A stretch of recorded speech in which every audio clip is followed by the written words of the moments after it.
Good afternoon and welcome to Transparency and Accountability, a live broadcast brought to you by Zim Papers Television Network, ZTN, in partnership with Transparency International Zimbabwe.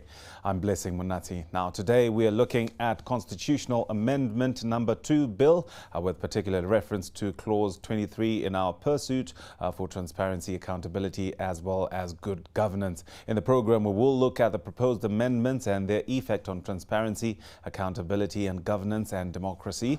Zimbabwe's constitution became fully operational on the 22nd of August 2013, having been assented to on the 22nd of May 2013 by the President as the Constitution of Zimbabwe Amendment number 20 Act and published on the same day. Now, the Constitution of Zimbabwe Amendment Bill number 2 was gazetted in January 2020 with the aim of amending several sections in the Constitution. Constitutional amendments are allowed and provided for in Section 328 of the Constitution, but the question of necessity and desirability will always come to the fore. Now, Clause 23 seeks to amend Section 327 of the Constitution, which provides for the signing, conclusion, execution and approval of international conventions, treaties and agreements and their approval by Parliament. Currently, the Section 327 Part 3 states that an agreement which is not an international treaty but which A, has been concluded or executed by the President or under the President's authority with one or more foreign organizations or entities, and B, imposes fiscal obligations on Zimbabwe, does not bind Zimbabwe until it has been approved by Parliament. Now, I'm joined in studio by two gentlemen to discuss today's topic, Professor Lovemore Maduku, a constitutional law expert, and Dr. Prosper Chitambara, a researcher and economic analyst. Gentlemen, thank you for coming to the show. Thank you so much. Good afternoon. Now, Professor Maduku, the issue around, the amendments, what do you have to say about the proposed amendments? Well, are you asking in general? In particular with reference to Clause 23.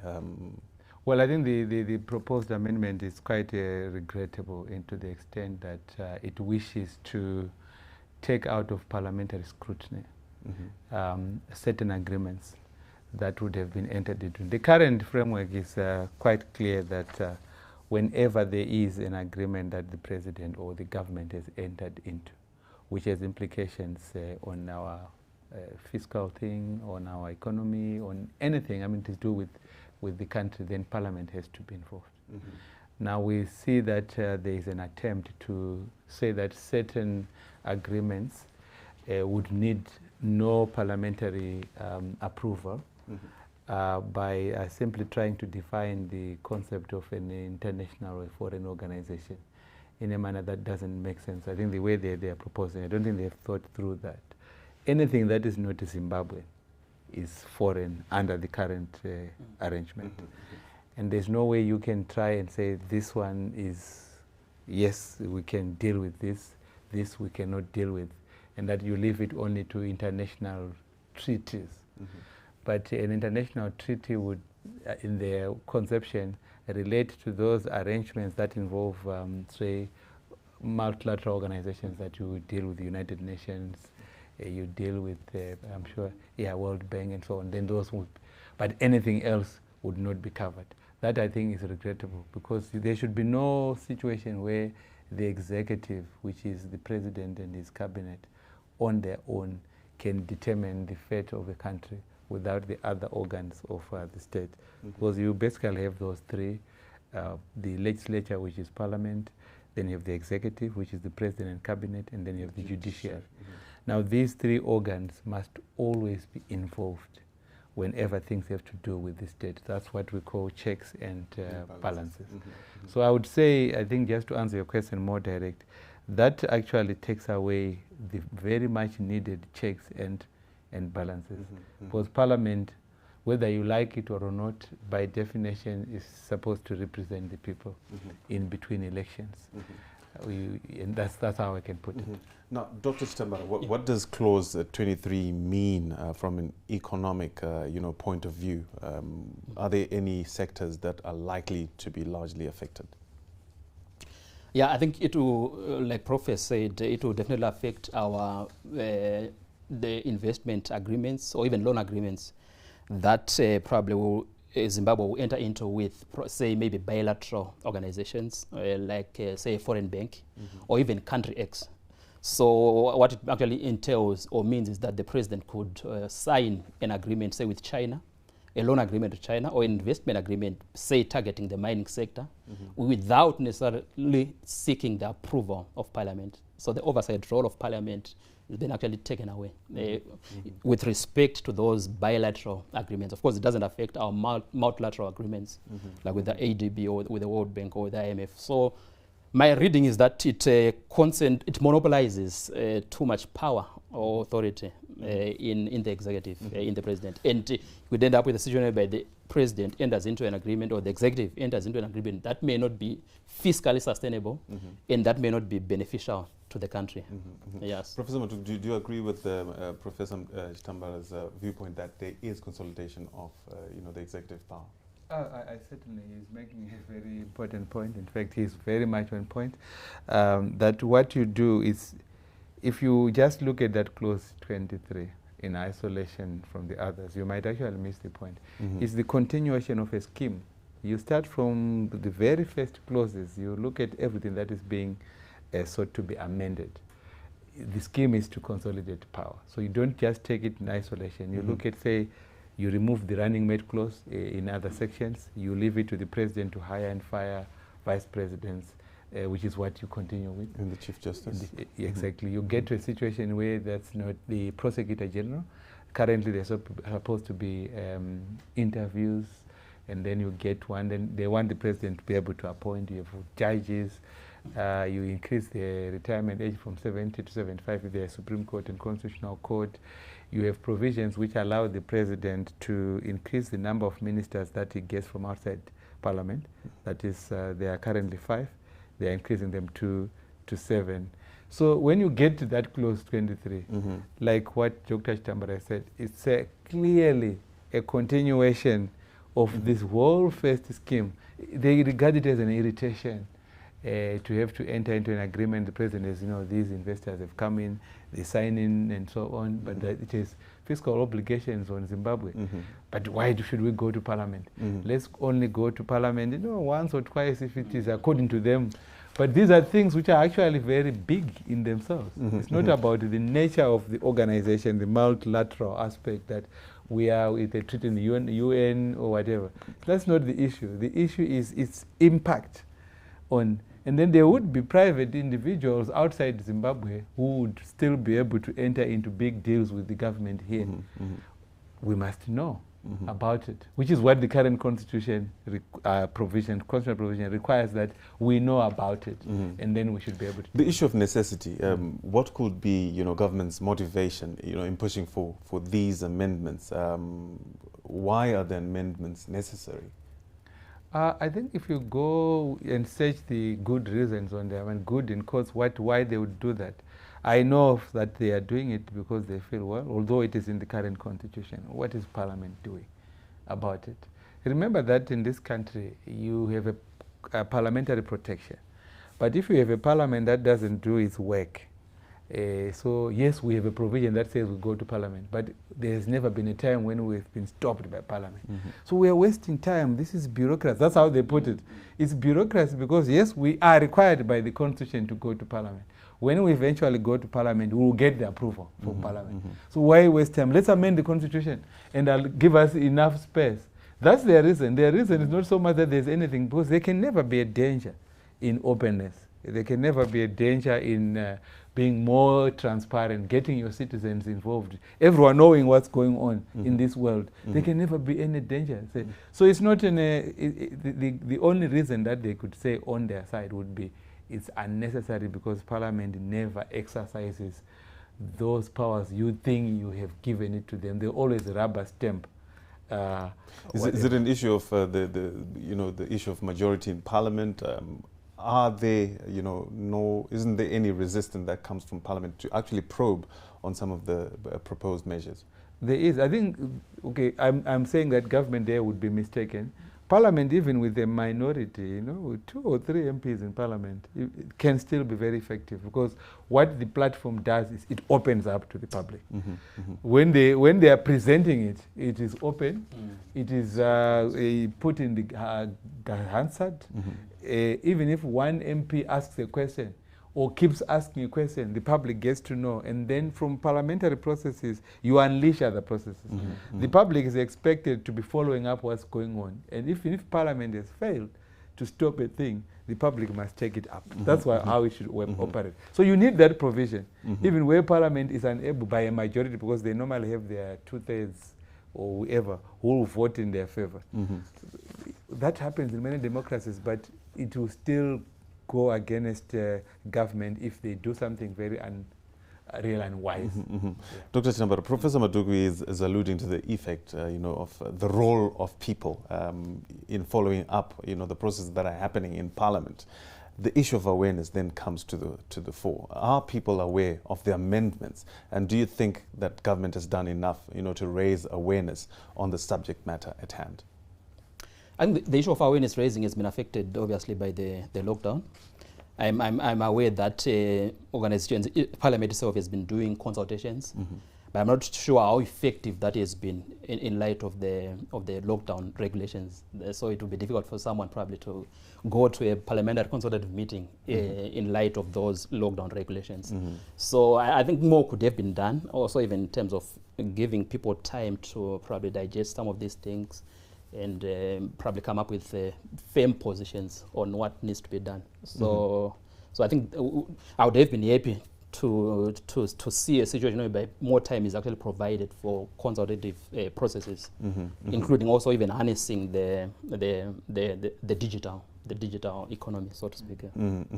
And what are some of the risks that emerge from putting, you know, loan agreements and other agreements with fiscal obligations beyond Parliament? I think the risks really relate to the fact that there could be a clash between what we call maybe political interests and national interests. Like a situation whereby an investment agreement is entered into, but it has no tangible benefits to the national good or to the national interest, but probably it's just benefiting a few individuals within the executive. So I think that's the biggest risk. And you end up indebting the whole nations and even future generations on something that did not actually benefit the present and those future generations. So I think that's the biggest risk here. Yeah, and that will obviously affect fiscal sustainability and development. Professor, you wanted to make an addition? I wanted to add on what Dr. Chitambara said. It's very important that you see, the purpose of Parliament, sometimes people restrict Parliament to mechanical processes, that you get to Parliament to get an approval, or you get to Parliament to get some endorsement, you know, process. But Parliament has a role beyond that. It is actually a sophisticated scheme for openness. That's why it was created. And some people don't appreciate that. Parliament is a platform where we get to know what's going on.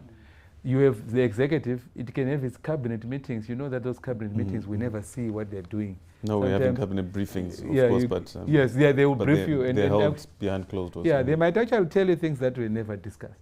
But there's no mechanism for you to tell. It's just they come and tell them. But with a parliamentary process, both in the systems that is created almost everywhere now in the world, parliamentary processes are open. So we get to know, you use Parliament as a mechanism to get to know what's happening, then you take it up from there. So Parliament, even where Parliament, like I've said before, does nothing or has no capacity to stop the executive going ahead with that. But then there are higher authorities. These are representatives. Go to the representatives of the people, tell them. And as they are being told on our behalf, and we also know that that's what they are being told. Where they are incapacitated, like they don't have the numbers, they don't have the voice, then we must, like he was indicating that there would be problems with the COVID discussions. So I want to stress to our listeners and viewers that the most important role of Parliament is that it is a platform where things get to be known. And then once they are known, it is a means to, we then now know that's what has happened. What do we do about it? I would equate this to what, you know, when the fight that took place for the media freedom. And there's sometimes people a misunderstanding of what media freedom or what the freedom of expression is all about. When a thing gets to be reported, it is not an end in itself. It is a means to an end. We have told you, yes, a call for action. If the media tells you that these things have happened, the media has done its role. You now know that that is what has happened. Then take it up. So we should never have that. If I may quickly say that I would be following that clause very closely when it gets through Parliament.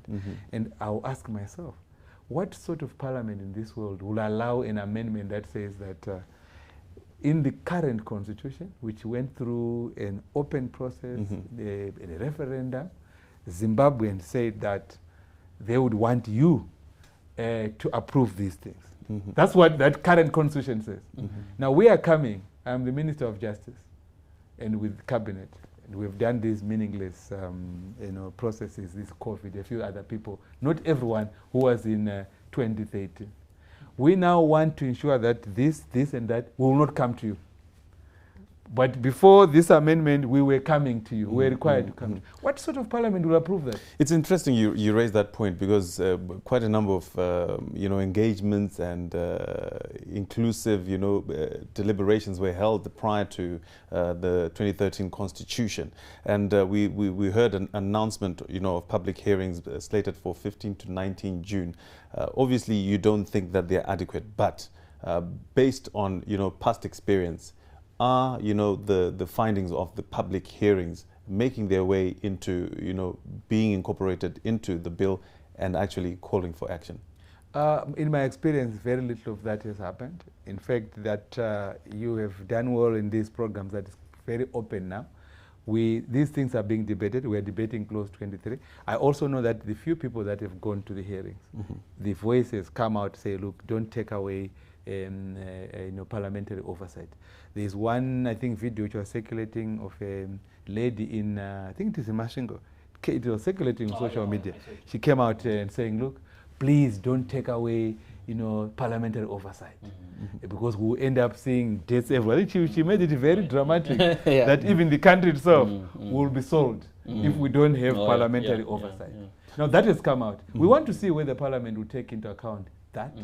My experience is that they do not. You see the bill, because the bill is gazetted. We all have copies of it. When the act is passed by Parliament, we also have copies of it. So we will do a comparison and see to what extent. The Zimbabwean culture, political culture, is that we have to do it because people have to be consulted, which is why anyone would suggest a consultation process during this COVID thing. And then many people would have chosen not to go. And I also know, I actually even had to discover that they had amended the statutory instrument to say that these are essential services. It's an essential service to go and give your views to a parliamentary portfolio committee. No one was told that it's essential service. But in the roadblocks, you could not have told the police and the army man inside that I'm going for a consultation meeting. Now, coming back to the issue of awareness, because I think this is quite critical. Has the government done enough, to turn public opinion into, in favor of the bill? Are members of the public, especially, aware of adequate levels of, to warranty them giving meaningful contribution and to actually probe, the provisions that are in this bill? I would say no, not at all. Let me tell to you that some of the problematic issues we get, not just in this country, but in many countries that were formerly colonized, we get that problem. We follow a method that came from, the colonial process, the so-called gazetting. It's a very elitist concept, because very few people will know where to get a government gazette. The only thing you read that yesterday government gazetted a bill. This is something public. Normally, I get a few copies, and even one copy can qualify to be a gazetting. And one thing you go to the government printers. It's actually very near here in 3rd Street and Jason Moyo. You want to get a thing. It's very common to say that there was a government gazette, but we have not yet received copies. We only had one copy. Now, what is that? That's clearly a colonial mentality. If you are publishing anything, go to your television stations, get your media people to read what government proposes. Go, so that's on television, that's on radio stations. Go to the. Do we have anything being posted maybe online? No, not. I mean, online. You'll have to. I think there's a very few people who have to go. I'm sure you get. Yeah, they'll get that. You can get that. But how many people? Those persons in the rural areas would not even know. And their opinion matters. They're not, yeah. But if we want to, I must just say, out of respect, we want to make an announcement that we think is useful to, for political purposes. You'll actually be sure that that announcement will be made just before the news. At the end of when everyone is listening. When everyone's listening. I think you have asked a good question. We must change the culture of informing the public. Get people to know exactly what it is, what you are proposing, and then get everyone to know that. When I go to burials in many in the rural areas mainly, at the end of the process, there's time for announcements. So either the village head or the chief or someone else, then there's also an announcement from the councillor. Very important announcements are made at that sort of gathering. You can do that if you really want a genuine process of informing the public. But currently, no, nothing. People do not know much. Dr. Chitambara, what will happen? Let's say, the amendment passes. What will happen to the issue of foreign debt?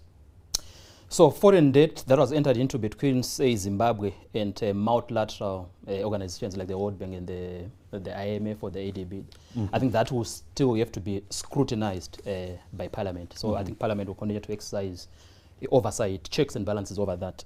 But when it comes to like bilateral debts that the president probably will enter into, say with bilateral organizations, that will not require parliamentary approval or oversight. So we can contract or enter into bilateral debts without, the executive can actually enter into those agreements without going to Parliament.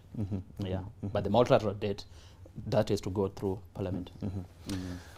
Right, the program is Transparency and Accountability, Fighting Corruption, a program brought to you by Transparency International Zimbabwe in partnership with ZTN. During the course of the program, do feel free to give us your feedback through our social media platforms on Facebook, that's at Zimpapers TV Network, also at ZTN News on Twitter. Our producers are on standby. If you do have questions for our panelists in studio, we are more than glad to pass them on. Don't go away, we take a very short breather. We'll be right back.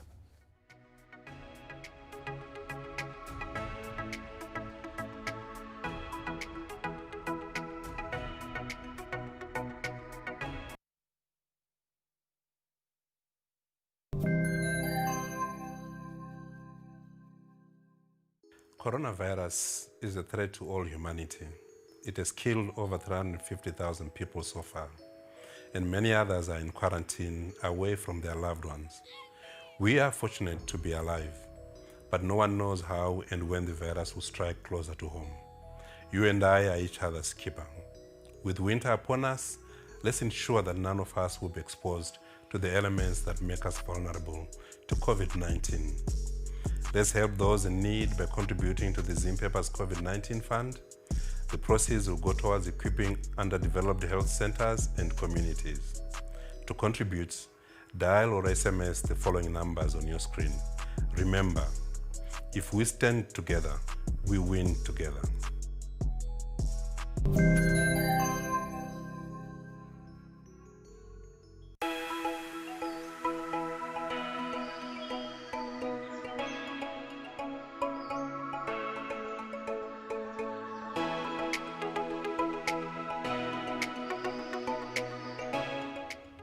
Welcome back to Transparency and Accountability, Fighting Corruption, a program brought to you by ZTN in partnership with Transparency International Zimbabwe.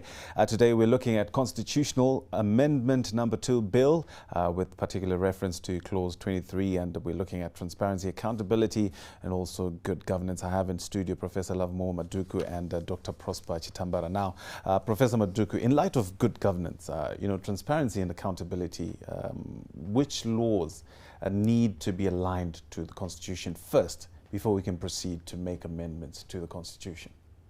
Well, I think the most important laws that have not been aligned with the Constitution in terms of what's going on would be the laws to do with parliamentary governance, powers of parliament itself. What the constitution does, it creates a parliament, says that in terms of the standing orders, parliament shall be able to do this and that and so forth.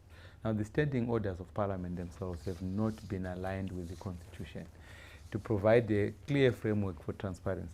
What it means is that under the current standing orders, parliament might actually start knowing what government is doing when something has been, tabled at the convenience of the state. So you bring in, if there are loan agreements and so on, you get them when they are already on the what they call the order paper and so forth. There is no room for parliament itself to probe, those portfolio committees. They have very limited scope. They do what they are calling hearings, but the information that they get, they have to get it in a formalized process where the persons come in. We think that in other countries there need to be a clear amendment where parliament itself can have what we call an investigative role rather than simply a supervisory role, because there's a big difference there. So in an investigative role, parliament itself can probe. Can we hear, even let's say they hear something happening through the rumor mill, they should be able, because that's what parliament is, it's a platform.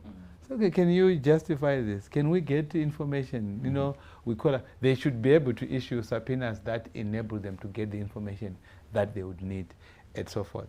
Then I'm sure there are laws to do with their public management framework of our funds and so on. There will be a lot that needs to be done in terms of the accounting process. We have not changed much of our law, which is based on I don't want to use the word executive prerogatives, but may I say that from the UK, the United Kingdom, the way it is framed on the basis of what are called prerogatives. So government there operates on many of these. They are changing and being taken away every day. But many former British colonies still operate on the basis of a very powerful executive. And that's a very powerful executive with minimum checks and balances. The Americans, although they have on paper what you call a very powerful executive, but the way they structured their Congress, which is the equivalent of our parliament, I think it's different. I wouldn't campaign for necessarily here and say, let's campaign for an American thing, but I think let's learn a few things from the extent to which Congress in the US would probe the executive and the extent to which it can go. You even saw that impeachment which then didn't succeed. But if you saw how it happened, you would not get that in the equivalent of a Westminster, which is the British-oriented thing. So many of our governments in Africa were formerly, they love that British secrecy, I would say. But I'm sure the British have moved away from that notion. And that is what we need. We need an overhaul of that framework. Let's empower parliamentary oversight. Try to make it more and more, rigorous, so that the executive gets to really account to the thing. The only thing I'm happy about here, which has happened somewhat well, is the concept of the Public Accounts Committee. There is an unwritten rule that says that committee must be headed by a member of the opposition. And so it's an unwritten convention coming from that system and so on, and we have followed that. So rather tacit. Yeah, and so on. And I think Diabetes Committee, they've been doing very well. You saw that in that committee, they've been doing extremely well. But that is only because they've had a very good chairperson from the opposition, and that we have also stuck to the issue of that it must be headed by. But there was a time before this parliament when someone who is no longer an MP now, I think Chafika, you would know better yourself, Dev Chafika, I think an economist. He used to be chairperson of that party, which was completely wrong. That he was Deputy Minister of Finance at one time. But then at the time he chaired, he was just a parliamentarian, but coming from the ruling party and chairing that committee. That shouldn't be. But these rules are not written and fixed. So there's a lot of that in Zimbabwe, and I believe that many people who say let's align our laws to the constitution and so forth, they sometimes do not realize that our problems are that there are not even any laws that are totally contra. It's simply that we do not have them. Let's actually write law. So alignment is in two ways. An existing law which is not very consistent with the Constitution, which is already is an act. And then the absence, that's another thing, the absence of a law that ought to be put in place so that you align. I am sure now we are at the level of the absence of appropriate laws. One time the government kept on coming out and publishing laws that we've aligned. They even statistically said they were ticking boxes. But so they can complete the ticks, but we'll still have a lot of non-alignment in the sense of absence of laws. Yes, you have ticked the existing ones, they are aligning, but there are these ones which are not there, which ought to be put in place. Now, Dr. Chitambara, is Clause 23, in your view, likely to impact, on government spending in light of, Parliament's right to approve or veto agreements, being disturbed, like Professor Maduko highlighted? Well, definitely it will affect government spending, because if the executive is entering into a loan agreement that has fiscal implications, then it definitely affects our expenditures, because how then you finance or that debt, then it affects our fiscal spending, whether it's how sustainable it then becomes. So I think that's why it's very, very important to ensure that the oversight role of Parliament would it likely remains. Further complicate Zimbabwe's debt structure? It could actually, because already we are in debt distress. Our debt is unsustainable. Our foreign debt. I think that's one of the key reasons why we can't unlock further capital from multilateral institutions.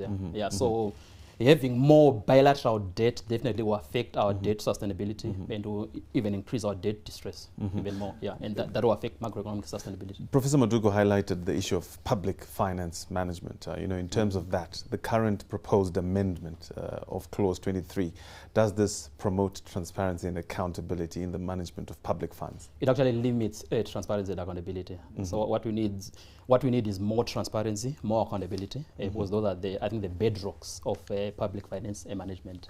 And once you have that, it also promotes confidence within the economy, and that helps to promote private sector investments, even foreign direct investment. And we have to do that, because when you look at the trends, say for example in terms of foreign direct investment inflows, I think the trends have been going down. And those are some of the factors that investors actually consider before investing their monies in a particular investment destination. So it's actually, we have something that we have to do to ensure there is more transparency and accountability as a way of ensuring sustainable economic recovery. Issues of investment, just like you highlighted, the importance of policy consistency how is that, important, especially at a time like this? It's very, very important, especially considering the fact that when you read the past few global economic competitiveness reports by the World Economic Forum, they have actually highlighted that the issue of policy inconsistencies is one of the most binding constraints to doing business in Zimbabwe. So I think it's an area that there's more room for more improvement if we are hoping to ensure we attract more investments, and also even to ensure there's more local investment. Right, the program is Transparency and Accountability, Fighting Corruption, brought to you by Transparency International Zimbabwe in partnership with ZTN Zimpapers Television Network. Today, we're looking at Constitutional Amendment number 2 bill with particular reference to Clause 23 that seeks to make changes, and looking at transparency, accountability, and also good governance. When we come back after this short break, we just want to find out what is happening, what is the trend in the region, what is the international best practices to look forward to. Don't go away. We'll be right back.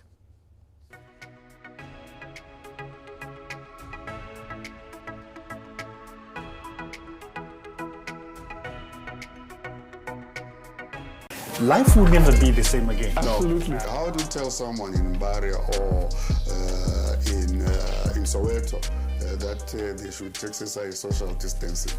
Every single one of us, barring a few, are praying more. What is the health economic cost of what we are trying to achieve? I don't know whether his chairman knows he runs at about 9 in the morning. I've just got the symptoms, so I just called the doctor, and then he just advised me to have to stay at home,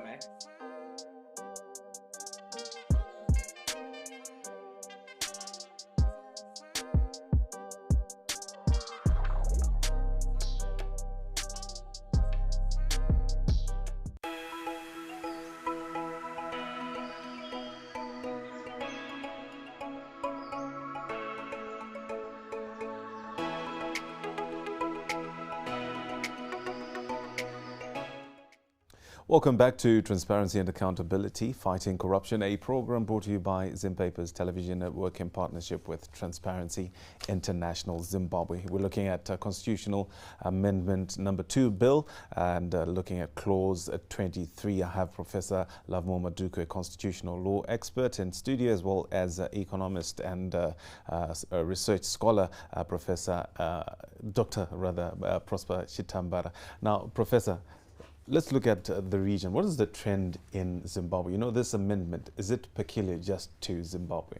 Well, I think this is just a Zimbabwean phenomenon. You mean the one of trying to take away parliamentary oversight? I think it's a Zimbabwean phenomenon. I know that most constitutions would, at least on the face of it, pay some regard to parliamentary oversight. And that is why the current constitutional provision was itself a result of looking around and seeing what the trend was.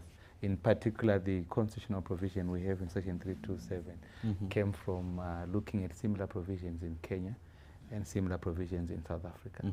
And those provisions were regarded as more like the standard approaches. I believe that even in Zambia, Mozambique, and so on other places, there would be the old scandals around issues to do with loans and so forth. They arise where you do not go to parliament. And you going to parliament takes away an incentive to want to cheat or to want to gain from a particular loan agreement.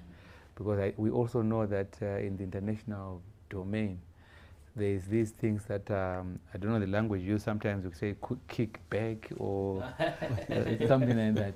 So if you are entering into an agreement with a thing that won't come out, there might be benefits that are paid behind the scenes, which are paid to members of the executive. But it does have an issue on trust, doesn't it? It does have a lot. I mean, if you have things, everyone is open, like we say that when you make it open, you open avenues for public debate, public participation, and public roles.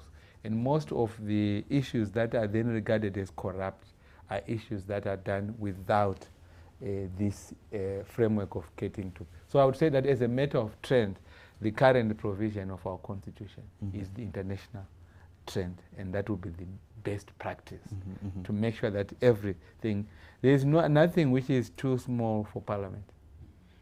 Because I mean, it cannot be too small for parliament if it is not too small for Zimbabwe. That's what it means. I mean, if you are entering into a loan agreement for Zimbabwe, then it can never be too small for parliament, because Zimbabwe is not the cabinet and the executive only. Zimbabwe is like all the three arms together. If there's any problem arising from that arrangement, you must go to a court. It can never be too small for a court, so it can never be too small for parliament. I might also say that if you were a member of the executive, you would be better able to do your job with the current constitution, because whatever errors of judgment you may have entered into, there is a framework where there's a second opinion. Well, that's what parliament exists to do. You go to parliament and say, look, as an executive, we think that it is in the best interest of the country that we enter into this agreement and so forth. It will burden the country to this extent. And, you know, we will be, I mean, they will be mortgaging the resources of the country this way and that way.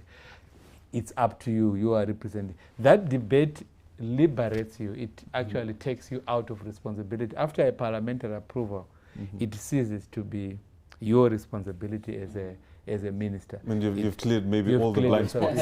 In fact, all these issues, all these cases, you get a minister, sometimes they've been doing it in good faith, then they are taken up on what is called criminal abuse of office.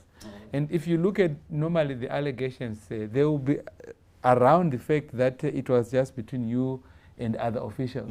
But imagine if those things had been taken over to the next level. You wash your hands and so forth, and then you're out. So we don't have this difficulty of one day, one of these days, you were acting as the president or you're acting as the executive. These things never went to parliament. A future government has always a leeway to come back to you and say you did this wrongly. It would be very different if you had then taken it to to Parliament. And you say, so even for the good of members of the executive, they must not amend the current provision. Dr. Chitambara, now, clause 23, is it in sync, with emerging international trends on transparency and accountability, if I can bring to the fore, extractive industry transparency initiative? I was going to highlight that. In terms of best practice, with countries like Zambia, even Mozambique, they've actually embraced the extractive industries transparency initiative, which actually opens up these bilateral investment deals and even loans, not just to Parliament, but also even to civil society. So also having civil society providing some kind of oversight and also being involved in the governance of the whole value chain around extractives or natural resources. I think that's very, very important. It's a best practice that we also need to learn from as Zimbabwe. What is the benefit of leaving, just leaving the constitution as it is right now without being, amended at this point? I think we're talking about the issue of confidence. So leaving it as it is, I think it gives the citizens, the public, I think confidence that at least they are getting value for their money. I think their money is being well spent by government, because there's that oversight over every dollar that government is spending or government is receiving, or every deal that government is entering into here. So there's that confidence that also helps to boost overall economic confidence, which is good for private sector development. Professor Madu, you did highlight a number of issues in terms of alignment. How best can we align, Section 327 of the Constitution with the Procurement and Disposal of Public Assets Act? I think that's a very important. What that act does, the public, it does not have enough involvement of Parliament and enough involvement of civic society in the processes. Like what Dr. Chitambara said, I'm really happy to hear that there are countries that have then brought in civic participation in processes. What you can do, you have to amend it. When there's a tender and then it's advertised there must be some parliamentary hearings or some other process of input which is publicized. Not that well we've gone through, because what they rely on at the moment is that once it is put to the public. Like I said earlier on, you should not believe that something is now with the public merely because you have published it. There must be efforts to ensure that... It could just be an assumption. Exactly, there should not be. There should be efforts to ensure that the public has really got that information. Even up to grassroots. Yeah, so you have to create. So I think that's the alignment that I'd want to do. If I pick it up from what he said, under the current position, I think the question that you posed to him, why the advantage of retaining it as it is. The current constitution doesn't prescribe to Parliament what it must do before it approves. Government, the executive, lays it there on the table.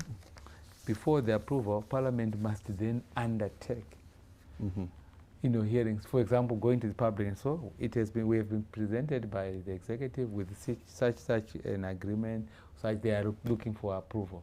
What do you think we should do? As a call to opinion. Now, definitely we're running out of time very quickly. I'll just kindly ask you to give your closing remarks, starting with Dr. Chitambara. I think my closing remarks is that I wanted to have more time probably to implement the Constitution and identify those legal gaps where we probably need a new legislation to support the implementation of the Constitution. So I'm not really in support of these amendments. Thank you so much. Professor Madu. Yeah, well, I think just taking with the theme, what I would say myself is that the problem we are facing is the motivation. What is it that government wants to achieve by amendments? Normally, an amendment must have as a cause the deepening of the values that are there. So Section 327 was there to open up, be more transparent. What have you lost out of a transparent process which would occasion you amending it? So for every amendment, there must be put out a mischief and say, look, this was the position in the current constitution. It led to these problems.